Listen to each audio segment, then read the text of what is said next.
2000 साल पहले कोतलिया चाणक्य अर्थशास्त्र लिख रहा है कि रूल कैसे करते हैं। उससे पहले मन्नू, यानी कि अर्थशास्त्र में जो रेफरेंस हमें मिलते हैं वो मन्नू के मिलते हैं। मन्नू की किताब भी मौजूद है कि हुक्मरानी कैसे की जाती है।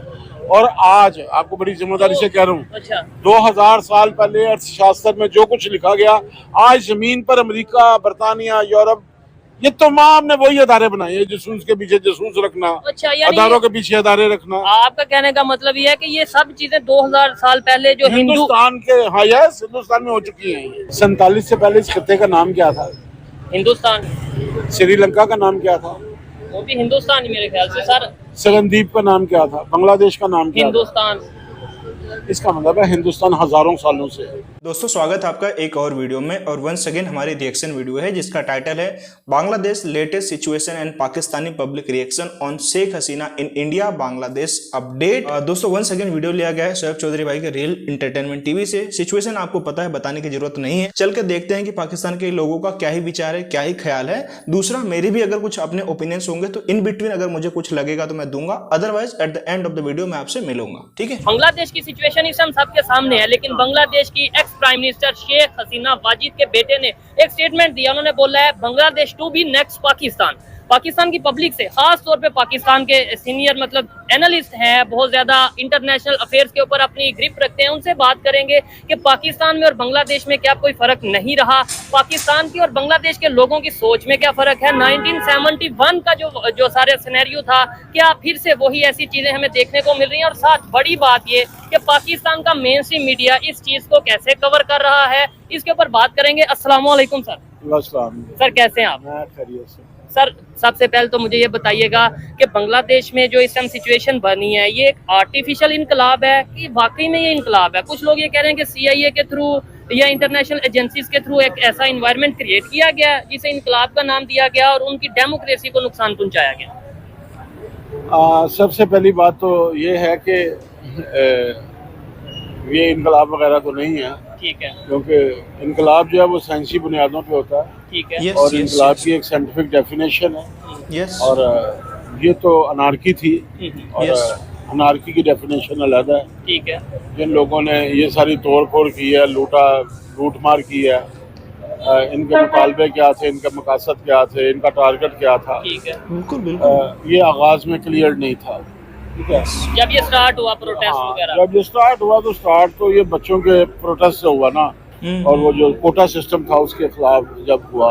बाद में जो वो प्रोटेस्ट बढ़ता चला गया और उसमें तशद्दुद का एलिमेंट आता गया, तो फिर उसकी तरह रियासत ने उसे काउंटर किया, लाशें गिरी। जो किसी प्रोटेस्ट में जब लाशें शामिल हो जाती हैं तो फिर क्राउड बढ़ना शुरू हो जाता है, फिर वो हॉरिबल हो जाता है और फिर वो अपनी सिमत बदल लेता है। मगर अगर यहाँ पे कोई कहे या कोई बेवकूफ़ों वाली बात करे, कोई इनकलाब हो गया जो आता है तो इनकलाब वगैरह, तो कहना भी इनकलाब की तौहीन है, ठीक है।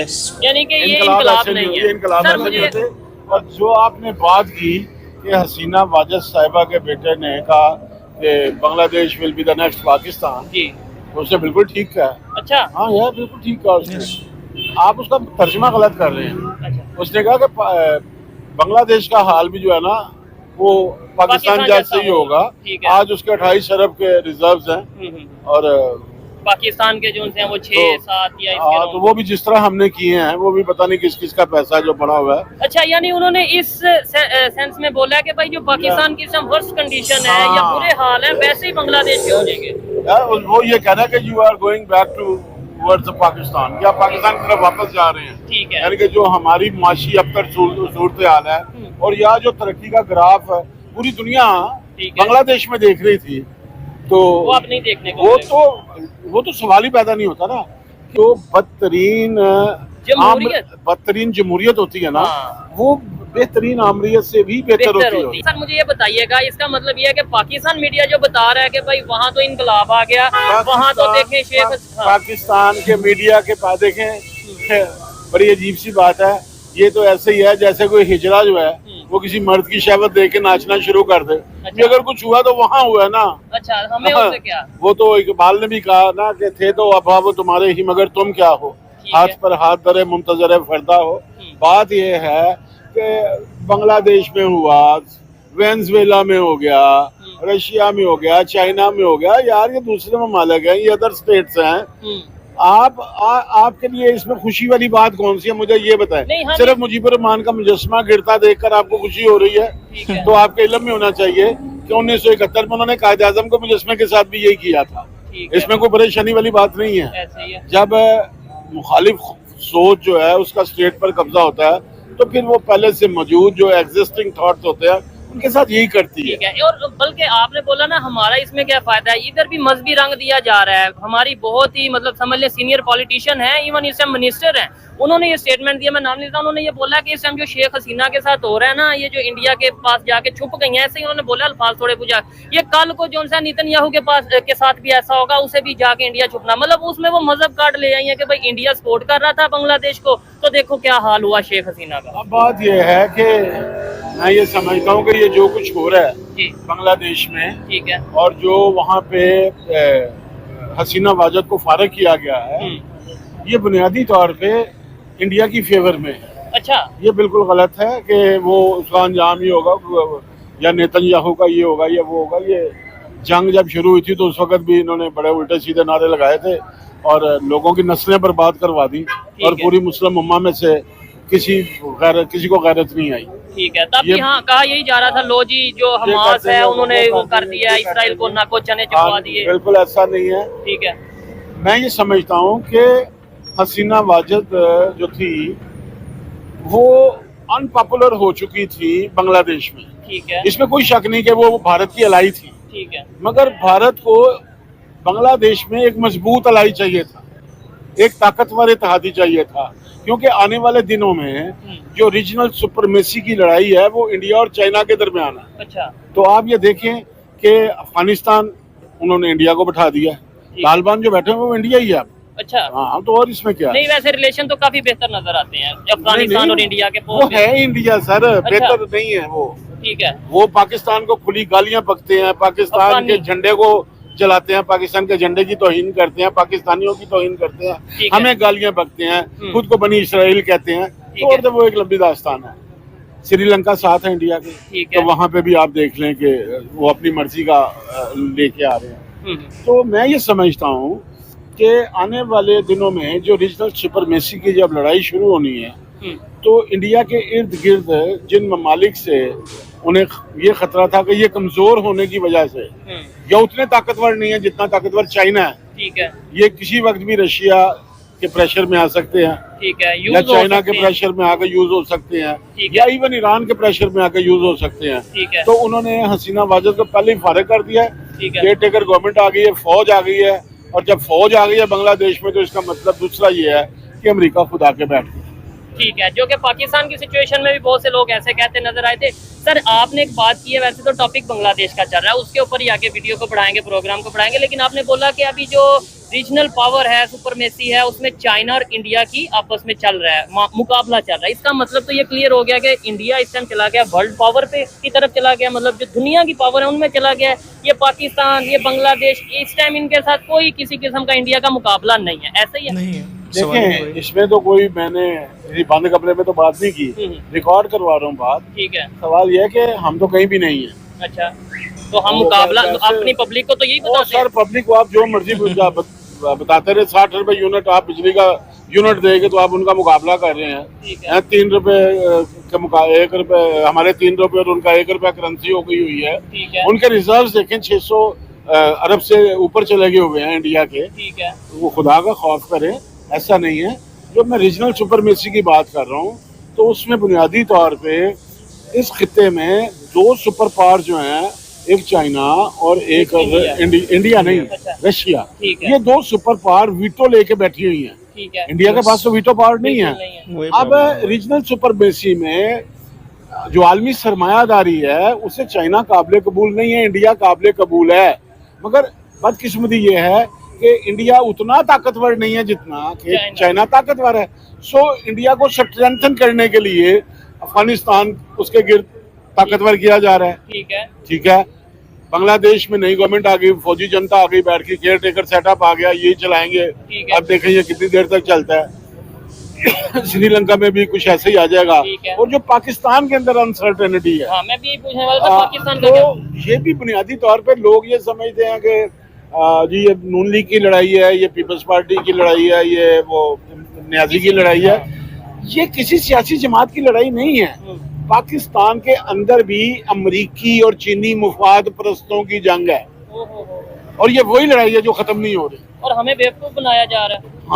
हम 77 साल से बेवकूफ बनते आ रहे हैं, तो it's not happening for the first time. आम पब्लिक को, यानी मुझे या पाकिस्तान के स्कूल, कॉलेज, यूनिवर्सिटीज में ये बताया जाता है कि भाई अमेरिका हमारे अगेंस्ट है। कुछ लोग ये कहते हैं कि भाई नॉन मुस्लिम हमारे अगेंस्ट हैं, लेकिन पावर यहाँ पे यही है कि मैं अमेरिका की सपोर्ट कर रहा हूँ, एक पार्टी अमेरिका की सपोर्ट कर रही है, दूसरी पार्टी चाइना की सपोर्ट कर रही है, और वो दोनों आपस में लड़ रहे हैं, यानी लड़ अमेरिका और चाइना रहे हैं। हम तो सिर्फ यार आप मुझे बताएं, सी पैक किसका मंसूबा है? चाइना का। अच्छा, इमरान खान के 3.5 साल इक़्तिदार में क्या वो एक दिन भी उस पर काम हुआ? नहीं, रुक गया था काम। इमरान खान के जाने के ठीक 3 दिन बाद काम शुरू हो गया। ठीक है। What does it mean? कि इमरान खान अमेरिका के फेवर में है, ये इसका बात मतलब खत्म हो गई ना। तो, लेकिन इमरान खान ने तो ओपनली कहा एब्सोल्युटली नॉट ओए अमेरिका। एब्सोल्युटली नॉट उसे अब कहना चाहिए था जब करारदाद हुई है। ठीक है। अब कहना चाहिए था कि अमेरिका होता कौन है हमारे मामलात में मुदाखलत करने वाला। ठीक है। अब तो उन्होंने पैसे दे के वहाँ पे कंपनियां हायर करके अपनी लॉबिंग करवा के डॉलर्स खर्च करके पाउंड खर्च करके तो वो करारदाद मंजूर करवाई है। कितने सादा है, मीर बीमार हुए जिसके सबब उसी अतार के लौंडे से दवा लेते हैं। ठीक बात तो फिर ऐसे नहीं होता। पहले जिस पे इल्जाम लगाते रहे हैं आज उन्हीं के साथ वो आप ये कहते थे कि साइफर उन्होंने लिखा, आप ये कहते साइफर पांचवे को कहा, उन्होंने कहा कि इसे हटा दो। हमारे वो जो वहाँ पे जो हमारा कॉन्सुलेट था उसने अमरीकी सफारतकार से मिलके तो ये सारे मामलात किए। ठीक है। आज आप उन्हीं से करारदाद पे आप बगले बजा रहे हो। आज आपको कहना चाहिए था एब्सोल्युटली नॉट। आप कौन होते हैं हमारे मामलात में मुदाखलत करने वाले? ठीक है। ये था। आप कहते मैं पाकिस्तानी अवाम पे रिलाय करूंगा, मैं पाकिस्तान की अवाम की तरफ देखूंगा, पाकिस्तान की अवाम मेरा मुस्तकबिल का फैसला करेगी। ठीक हो गया सर। पाकिस्तान की अदालतें मेरा फैसला करेगी, अमरीकी सेनेट नहीं करेगी। अमरीका के अदारे मेरे मुस्तकबिल का फैसला नहीं करेंगे। उन्होंने जुर्रत कैसे की पाकिस्तान के अंदरूनी मामला में मुदाखलत करने की? ये मेरा मामला है, ये मेरी अपने अदारों से बातचीत है। ठीक हो गया। अच्छा सर, बांग्लादेश की अगर बात करें, जैसे शेख हसीना वाजिद के बेटे ने ये स्टेटमेंट दी है, उन्होंने बोला कि बांग्लादेश पाकिस्तान की तरह ही बनने जा रहा है। मुझे बताएं पाकिस्तान में इस टाइम क्या सिचुएशन है, क्या कंडीशन है? मैं ये फील कर रहा हूँ क्योंकि मैं तो पब्लिक वीडियोस करता हूँ, ओपिनियन रिकॉर्ड करता हूँ। इस टाइम जो सिचुएशन वहाँ थी, जो प्रोटेस्ट हुए, यानी जो इश्यूज थे, उससे कई गुना ज्यादा इश्यूज तो हमें पाकिस्तान में देखने को मिल रहे हैं। तो क्या कल को ऐसी ही सिचुएशन बन सकती है, वैसी सिचुएशन पाकिस्तान में? एक बात आप लिख लें जी, और ये पीस काट के अलहदा चला लीजिए। अच्छा। इंसानी तारीख में आदम से अलैहिस्सलाम से लेकर आज तक जमीन के किसी खित्ते पर इनकलाब, तब्दीली या अनारकी ये भूख की वजह से नहीं आई। अच्छा। महंगाई की वजह से नहीं आई। अच्छा। अशराफिया की लूटमार की वजह से नहीं आई। बेरोजगारी की वजह से नहीं आई। ये जब भी आती है, इनकलाब जब भी आता है तरबियत से आता है। रेवोल्यूशन तरबियत से आता है। सिर्फ तरबियत याफ्ता वर्ग। यार आप हम सब मुसलमान बैठे हुए हैं, रसूलुल्लाह 10 साल तक तरबियत करते रहे साहबा की। मक्का में क्या हुआ? मक्का में क्यों नहीं जंग हुई? ये अंडर ट्रेनिंग थे लोग, जेरे तरबियत थे। बदर में लाकर रसूलुल्लाह ने खड़े कर दिए कि भाई ये अल्लाह, मैंने ये बस ये हो गई है तरबियत। ठीक है, मैंने 10 साल फिर जिनकी तरबियत हुई बाद में वही हुक्मरान बनते थे। नहीं तो फिर ये बांग्लादेश में तरबियत हुई है 10 साल। डेफिनेटली वो पाकिस्तान से पहले लड़ चुके हैं 71 में। उनके बाप दादा लड़ चुके हैं। वो डीएनए लड़ने वाला है। उन्होंने 71 में हमें शिकस्त दी। उन्होंने 71 में हमसे हथियार फेंकवाए। उन्होंने मुक्ति बानी बनाई। उनकी नस्लें 1972 से लेकर रुको जरा, देखो कैसा है ना कि बिल्कुल वहाँ पे उनका कंट्रीब्यूशन है। बांग्लादेशी जो थे बिल्कुल उन्होंने ही मतलब एक तरीके से इनिशिएटिव लिया है कि जो आपने बोला ना हथियार डलवाए, हथियार उन्होंने नहीं डलवाए थे, इंडियन आर्मी ने डलवाए थे। ठीक, ये छोटा सा करेक्शन प्लीज़ आप करना, हथियार उन्होंने नहीं डलवाए थे। किसने एग्रीमेंट पे साइन करा, क्या हुआ था, सबको पता है। इस अभी तक 2024 तक वो 30% है वो कोटा ले रहे थे। और वो क्या मुक्ति बानी कौन थी? अवामी लीग थी।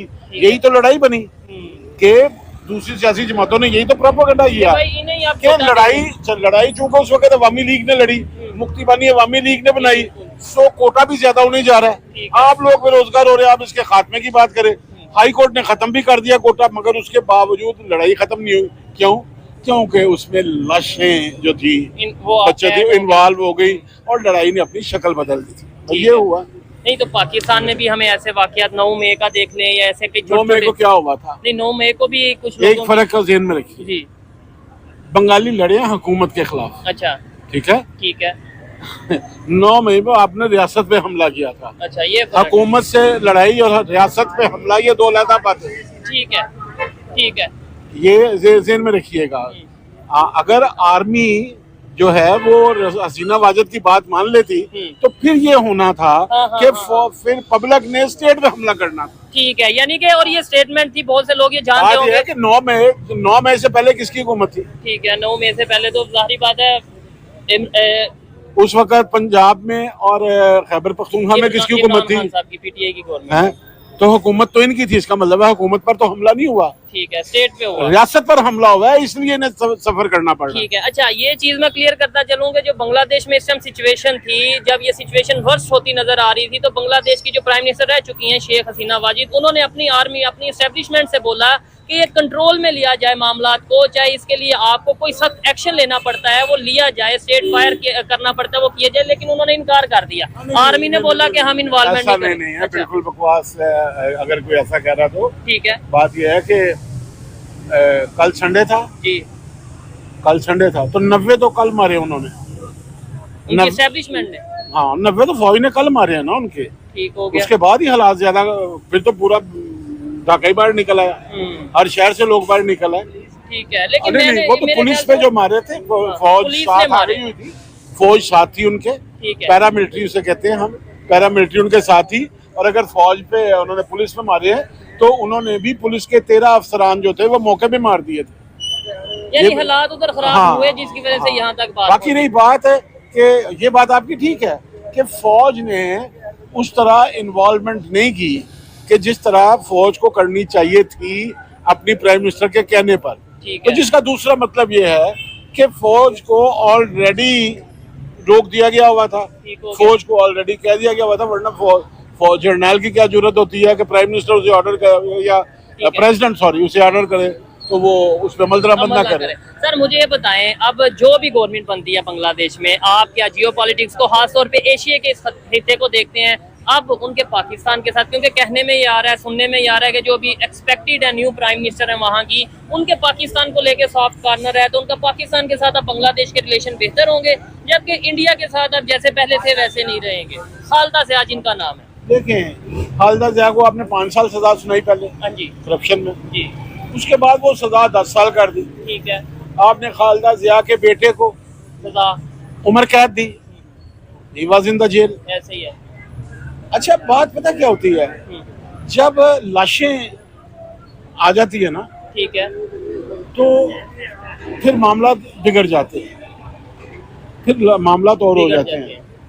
अब वहाँ पे बांग्लादेश की अपनी सियासी जमातें भी हैं, ठीक है, वहाँ पे जमात इस्लामी का रोल है, और ये जितना कुछ हुआ, ठीक है, इसमें इस जमात इस्लामी बांग्लादेश और इस्लामी जमीयत तलबा बांग्लादेश उसका मरकजी किरदार है, इसमें कोई रोल दूसरा है नहीं। उनके अपने ग्रीवियंसेस थे, क्योंकि हसीना वाजिद ने 1971 के जो मुल्जमान थे उनको फांसियां दी थी। ठीक हो गया, वही नहीं के लोग थे ना अल बदर वाले। तो उसके बाद उन्होंने इसे बैन भी कर दिया, इनको इलेक्शन लड़ने की भी इजाजत नहीं थी, तो ये तो कहीं भी नहीं थे ना।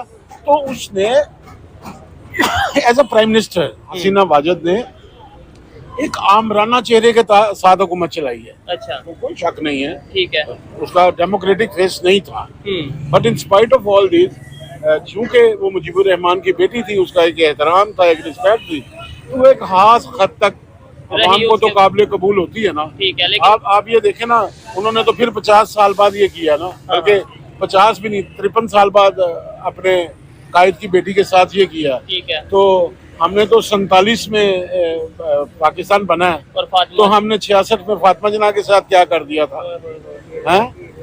तो ये सब तरफ कहानियां अजीबो गरीबी हैं। इक़्तिदार की गुलाम गर्दिशों में भागने वाले जो गुलाम होते हैं, इनके अपने पैरामीटर्स होते हैं, इनके अपने एहसासात होते हैं, इनके सीनों में दिल नहीं होता। ठीक है। इनके सीनों में एक बेरहम रियासती दिल होता है, जो कि रियासत को ऑपरेट करना होता है, रियासत को चलाना होता है और अपने मुफादात का तहफ़्फ़ुज़ करना होता है। ठीक हो गया सर। लास्ट में 2 सवाल हैं। एक तो ये कि क्या लगता है कि बांग्लादेश में अब फिल 4 इलेक्शन होंगे कुछ ही दिनों के अंदर, या फिर वो वहाँ पे भी ऐसे ही देखने को मिलेगा जैसे मुशर्रफ साहब आए 10 साल, फिर उसके अलावा जितने भी मतलब पहले आए, कोई 8 साल, कोई 10 साल, कोई 11 साल, ऐसे ही हमें वहाँ पे देखने को मिलेगा? अच्छा नहीं, मेरा ज़ाती ख्याल ये है कि हसीना वाजेद जैसी एक ताकतवर औरत को वहाँ से हटाने का कतन मकसद ये नहीं है कि फौरी तौर पर कोई डेमोक्रेटिक सेटअप आ जाए। अच्छा, मैं नहीं समझता। तो फिर यानी पाकिस्तान में वो तो बात सच हो गई, पाकिस्तान जैसी सिचुएशन नहीं, पाकिस्तान जैसी क्यों सिचुएशन आएगी, क्या हुआ है? तो पाकिस्तान में कौन सी फौज डेमोक्रेसी है पाकिस्तान में? क्या है और क्या है? अच्छा, आपके ख्याल से पाकिस्तान में सर रियल नहीं, क्या है? यानी अब पब्लिक तो मैं सर्वे करता हूँ या लोगों से पूछता हूँ, वो कहते हैं हमने वोट जिस पार्टी को दिए वो तो। बस यही फर्क है। अच्छा,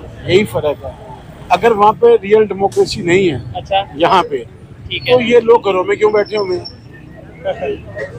चाहे ना 300 शहीद हुआ उनका, भगा दिया उन्होंने, आप भी निकले भाई। ठीक है। आपको किस चीज ने, आपको नहीं कोई पूरा मन नहीं होता, क्योंकि देखें ये देखिए इसके ऊपर आप पे भी केस हो सकता है, हमारे पे भी, ये तो लोगों को कह रहे हैं कि बाहर निकले। नहीं, कोई नहीं, ये मेरा राइट है। अच्छा। ये मेरा राइट ऑफ एक्सप्रेशन है, ये मेरा फंडामेंटल राइट है।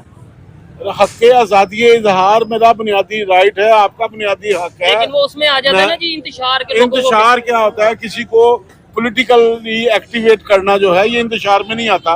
मैं कब कह रहा हूँ कि रियासत पे हमला कर दो, ठीक है। मैं कब ये कह रहा हूँ कि 9/11 का वो 9 में ही कर दो, ठीक है। मैं तो ये कह रहा हूँ कि बाहर निकलकर अपने जो वोट का, जो तुमने वोट कास्ट किया था, अगर तुम ये समझते हो कि वो नहीं आया, तो उसके लिए तो एहतजाज करो ना। मैं तो ये कह रहा हूँ।